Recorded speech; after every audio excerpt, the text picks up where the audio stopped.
Okay, something within the Broncos offense is emerging, and if it's embraced, it could unlock a new ceiling. And I'm being as serious as a heart attack about this.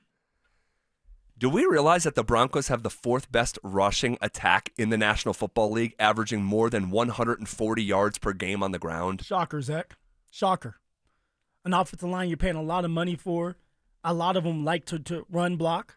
I know for sure Garrett Bowles likes to run block. When Ben Powers was healthy, he was predicated towards just running the ball. McGlinchey does a better job of getting downhill. Any lineman that's 300 pounds, and you're telling them to help, and they call it sometimes deuce blocking, right? Where two linemen get together, they double team, and then one works up to the linebacker, and that's when you're able to have the explosive runs. Any lineman wants to go get into somebody, be physical, double team, and then move up to the second level to help their running back out. It's the easiest thing to do for a lineman that's 300 or 320 pounds. So finally we're able to do that, and we have a running back there by the name of JK Dobbins who fits this scheme, this system well, and he's having confidence, and he's having a good year right now. Really good year. Things are just working for them. So I'm not shocked. None of us should be shocked. I'm more shocked that Sean didn't do this earlier with this unit, because this unit has been together for a couple years now. And now all of a sudden we're starting to do it. The Broncos are averaging as a team 5 yards per carry. Fifth best in the NFL. So fourth best in terms of yards per game. Top 5 in yards per carry. The Broncos have ran for a minimum of 118 yards in every single game. I mean, that is, and again, like, are we, midway through the year? No, not yet. But 5 games is nothing to, like, sneeze at. So I think it's a legitimate enough sample size to start looking at these numbers. And then you look at what they did against Philly. They ran it 19 times for 94 yards in just the second half. And after 5 games, Dobbins, 402 yards, 5th in the National Football League on 77 carries, which is 10th. So he's got the 10th most carries, but the 5th That's what you love. most yards. And so less carries, more yards. That's when you know that you're a good running back. That's when you know that you have it going on. When you have less carries, but you're able to be explosive with those carries for more yards. I'm going to put you on the spot real fast before you keep going. Yeah. You said Dobbins is 5th right now in rushing. Mm-hmm. Who's number 4? There's a reason why I'm asking you this. Is it Javonte Williams? Javonte Williams. Yeah. I can't believe that. Javonte has, I want to say, 447 yards. Now, Yeah, you can correct me on that. Yes, around no. I'm pulling it up right now. 447 yards. Has multiple touchdowns. I Yeah, mean, he's got 3 touchdowns. He has it going on right now. Like, it's crazy how a system or somebody loving you up, it can go a long way. So, like, I just had to put it out there. There's a lot of people. We were down on Javonte. Javonte didn't look good. Yeah, how could you have not have been down on Javonte if you're just reacting to what we are watching over the course of a sample size of like 2 years? But now, I mean, he's 4th in rushing. JK Dobbins is trying to catch him. No, you know who's 4th in rushing is Travis Etienne after last night. Oh, that's right. Javonte Williams is actually 3rd in the NFL. He's 3rd? He's 3rd in rushing yards. Think about that. He's looking up at only James Cook in Buffalo and your former teammate Jonathan Taylor. Ooh. And here's the crazier thing. Javonte's like, how do you like them apples?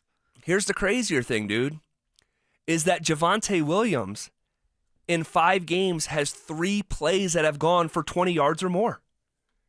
He went over 350 carries in Denver without having a play that went for 22 yards. And he's got a 30-yard run against the Giants. He's got a 22-yard run against the Bears. And I can't believe this.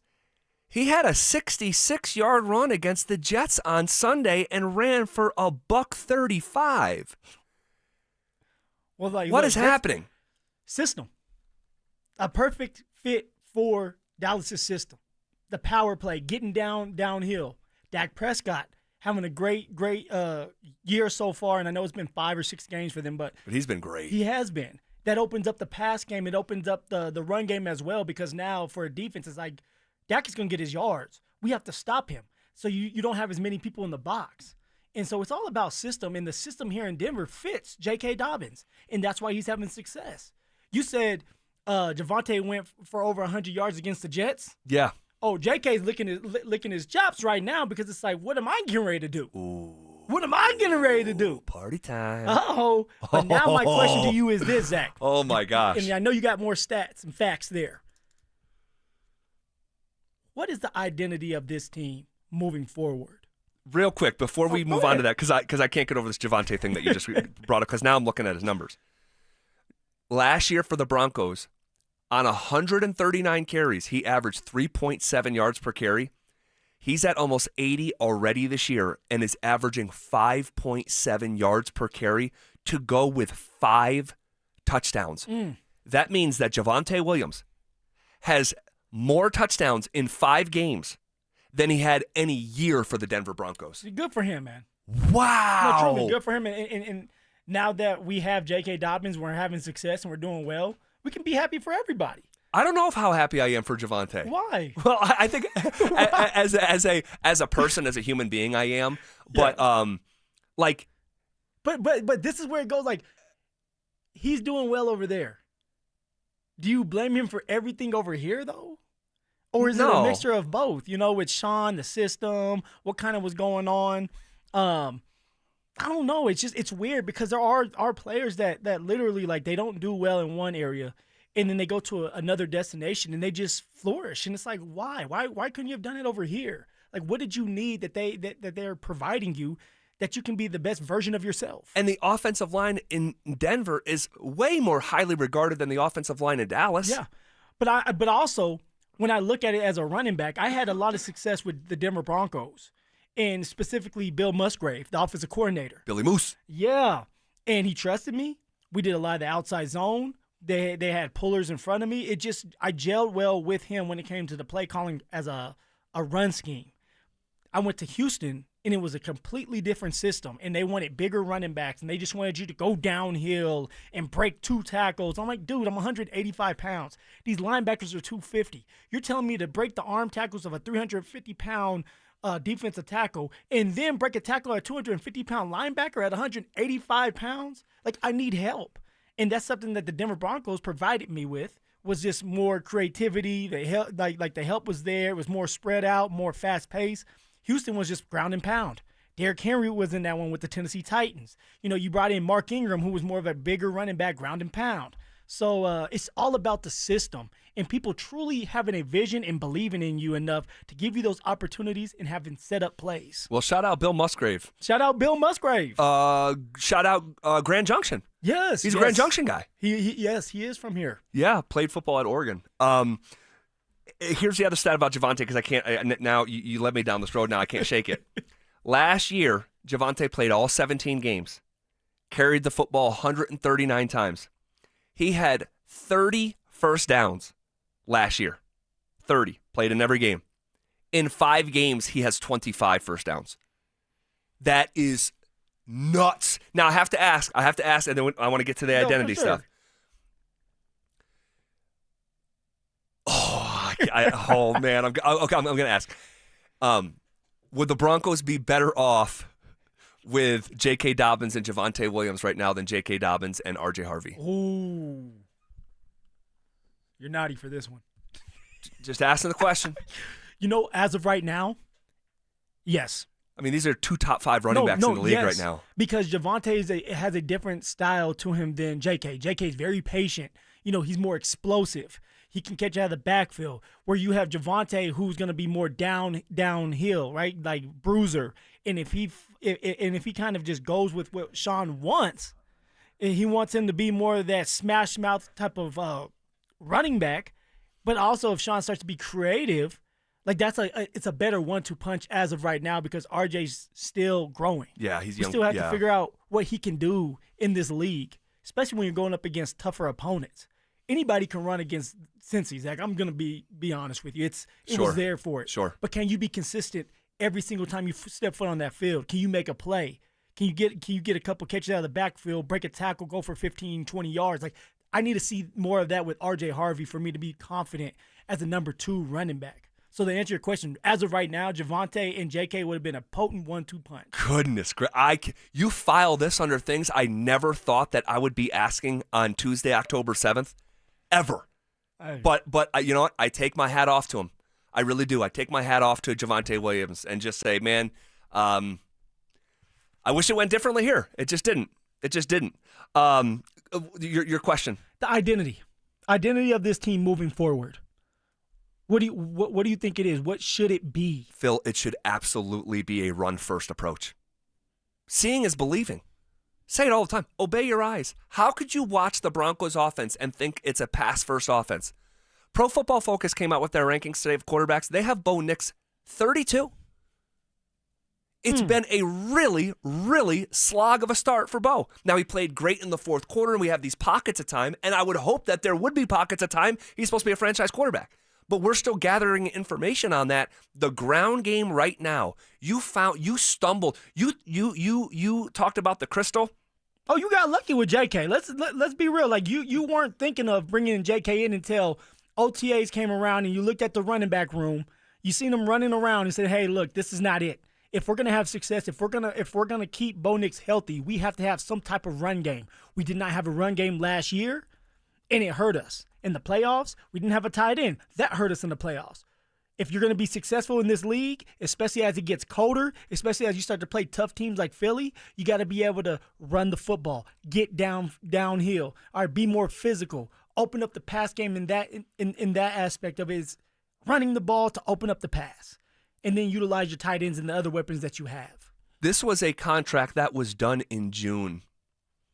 This was like if Jahdae Barron's the crystal in the first round, this was you like cleaning out the attic and found some sort of gem, some sort of like ruby that the previous owner accidentally passed away and left this heirloom up in the, like, how did they stumble into this? This is a 1-year contract for what, about $2.5 million? Yeah. Incentive base, it's up to $5 million if JK maybe gets to 1,000 yards. I don't know what it is. Right. I mean, but this was, I'm not going to say he's here by accident because that's not giving enough credit to the Broncos front office.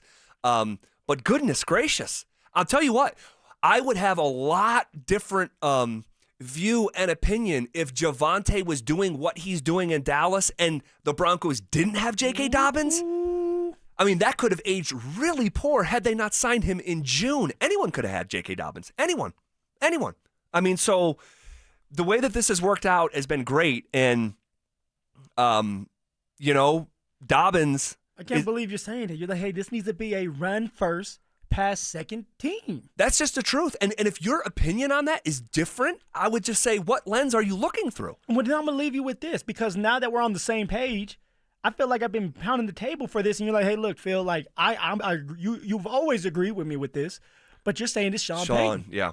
You said this is about Sean. This is not about us. He sees the game of football through the lens of a quarterback because he was one. So you've said this last Friday, that you trust Sean. I trusted him in that spot in Philly. And yes. You were right. Yep.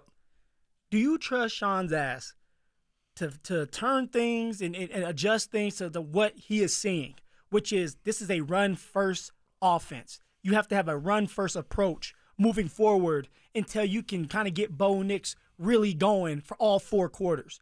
Do you trust Sean to do that moving forward? No, not completely, no. I'm hoping that he's receptive and open to what is obviously in front of you. You have a top 5 running back. You have a top 5 rushing team. You have a top 5 yards per carry average, and your passing offense is one of the worst in the league. So, and I know you want to throw it, and there will always be room to throw it. It's 2025 in the NFL. Yeah.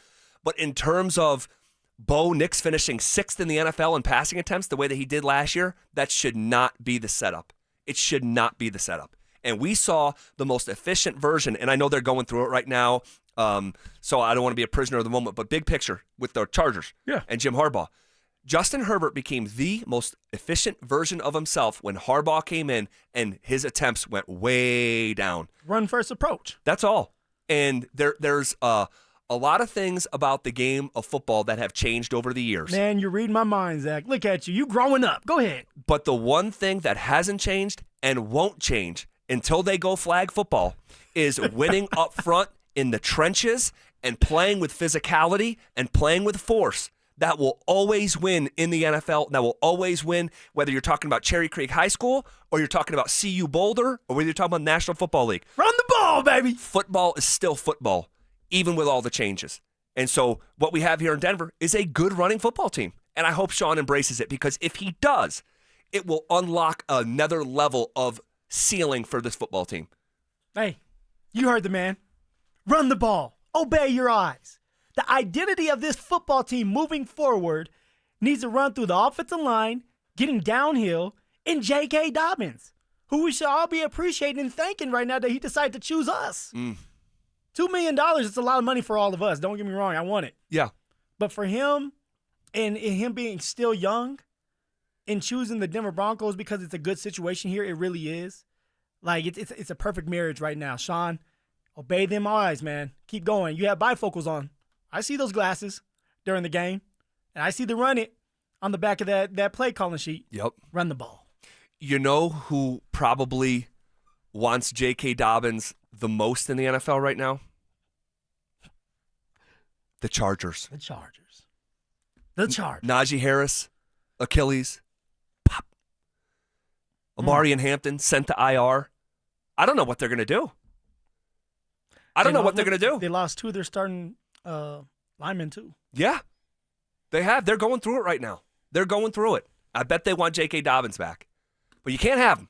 He's ours. You can't have him. This is J.K. Dobbins after the huge win over the Eagles. How much fun did you have today? I had a lot of fun. I had a lot of fun, especially with my brothers, My O-line, I love. Like, a lot of people ask me, like, how are you so patient? Well, I got some big guys protecting me, some very good O-linemen protecting me, and so I get to play cat and mouse. Like, that's what I'm out there playing. Like, I'm playing tag, like a little kid. It's a game to you. It's a game. It's fun because I know I got the big boys protecting me. Like, the big boy, the other D linemen, they're not going to touch me because they're protecting me. So let's play cat and mouse with the linebackers and safeties. That's how I see it. That's how I go there and play. Like, he's a top 5 running back in the NFL right now, and he's got one of the cooler spirits. Like, he's a soundbite. Just having fun, man. Just enjoying that moment, and he needs to, because at some point, whether you play it for 10 years or only 3 years, it's gonna be done. So leave your mark when it's there, and the opportunity is hot for J.K. Dobbins.